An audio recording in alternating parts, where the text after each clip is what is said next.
कांग्रेस के वरिष्ठ नेता और पूर्व गृह मंत्री पी चिदम्बरम ने भी अयोध्या पर सुप्रीम कोर्ट के फैसले पर सवाल उठाए। उन्होंने कहा कि वो one killed no one killed Jessica उसी तरह विवादित ढांचा किसी ने नहीं तोड़ा।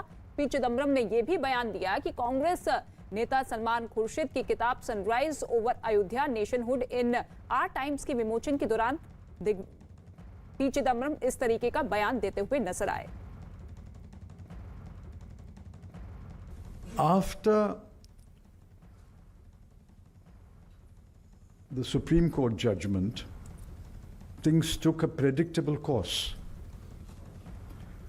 Within a year or so, everyone who was accused, something like 300 people who were accused, were acquitted. So like no one killed Jessica, nobody demolished the Babri Masjid. Haryana के सोनीपत में एक महिला पहलवान की हत्या से हड़कंप मच चुका है। पहलवान निशा दहिया और उनके भाई को गोली मारकर मौत के घाट उतार दिया गया। अज्ञात बदमाशों ने निशा की मां को भी नहीं बख्शा और उन्हें भी गोली मार दी गई। निशा की मां गंभीर हालत में अस्पताल में भर्ती हैं। एकेडमी चलाने वाला पवन नाम का आरोपी घटना के बाद से ही फरार है। पवन पर ही हत्या का शक जताया जा रहा है। हत्या की वजहों का अब तक पता नहीं चल पाया है। सोनीपत की पुलिस मामले की जांच में जुटी हुई है।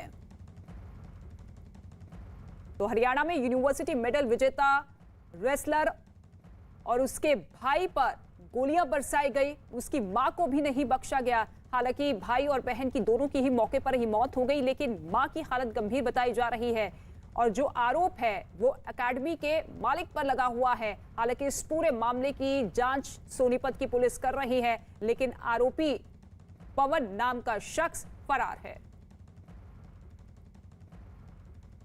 आज जैसे ही वो सुबह यहाँ प्रैक्टिस करने आई तो उसकी यहाँ पर पवन ने और हमारे गांव वाले सचिन ने गोली मारकर उसकी हत्या कर दी।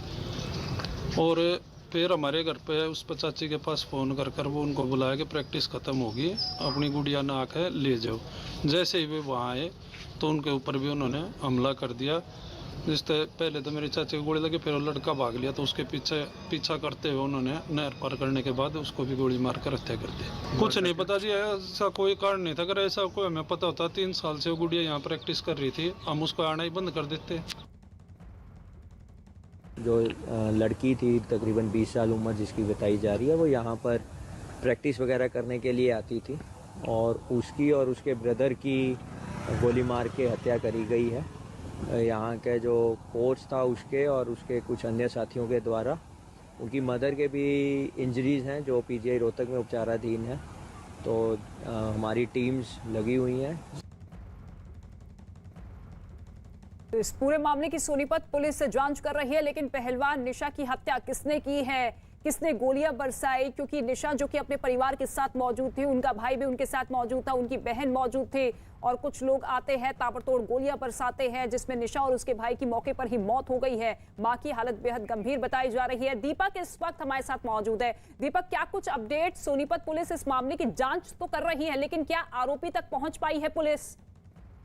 देखिए, जिस तरीके से ये घटनाक्रम हुआ है तो सोनीपत पुलिस की कई टीमें आरोपी को गिरफ्तार करने का प्रयास कर रही हैं, क्योंकि आरोप जो लगे हैं वो एकेडमी संचालक पवन पे लगे हैं और जो रोहतक जिले के गांव का रहने वाला है और उसकी पत्नी तथा कुछ अन्य लोगों के खिलाफ एफआईआर दर्ज परिवार वालों ने कराई है।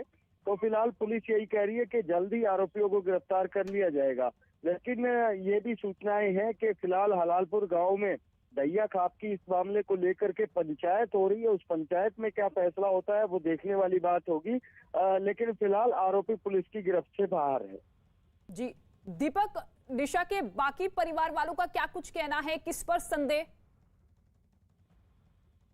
जी देखिए, निशा के परिवार वालों ने जो पुलिस को शिकायत दी है उसके आधार पर पवन, उसकी पत्नी तथा कुछ अन्य लोगों के नाम लिखवाए गए हैं और निशा के परिवार वालों ने जो शिकायत दी है उस शिकायत के आधार पर ये कहा है कि निशा एकेडमी में प्रैक्टिस करने के लिए जाती थी तो उसके साथ छेड़खानी जैसी घटनाएं होती थी और उसके विरोध के चलते ही इस हत्याकांड को अंजाम दिया गया है।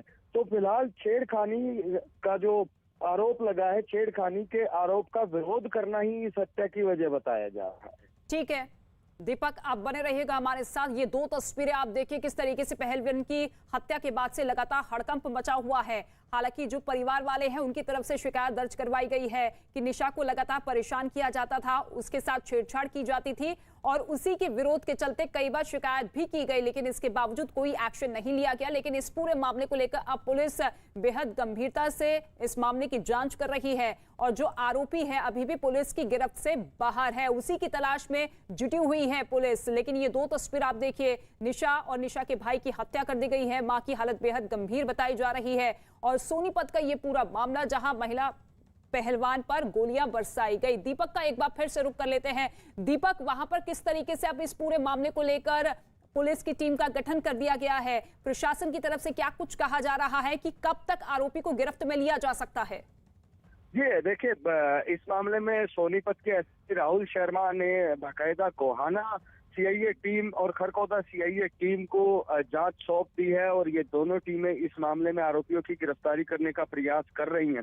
और जिस तरीके से, लेकिन अभी तक इस मामले में गिरफ्तारी नहीं हुई है, लेकिन दावा यही है कि जल्दी इनको गिरफ्तार कर लिया जाएगा, क्योंकि जो पवन है वो अपनी ससुराल, जो इस मामले में आरोपी बताया गया है, उसकी ससुराल हलालपुर है, वहां पर ये एकेडमी चलाता था और ये रोहतक जिले के बालन गांव का रहने वाला है पवन। तो एक पवन, एक उसकी पत्नी, पवन के साले तथा कई लोगों को नामजद एफआईआर में उनके खिलाफ एफआईआर की गई है नामजद। तो जिस तरीके से कल परिजनों से भी हमने बात की थी तो उनका यही कहना था कि ताबड़तोड़ गोलियां चलाई गई और सूरज और निशा की तो मौके पर ही मौत हो गई थी, जबकि मां वहां पर पहुंची तो उसको भी गोली मार दी गई, जिसको इलाज के लिए रोहतक पीजीआई में लाया गया और रोहतक पीजीआई से भी ठीक है दीपक, आप नजर बनाए रखिएगा, आपसे अपडेट लेते रहेंगे। फिलहाल शुक्रिया इस तमाम जानकारी के लिए। खबरों में आगे बढ़ रहे हैं। 1913 में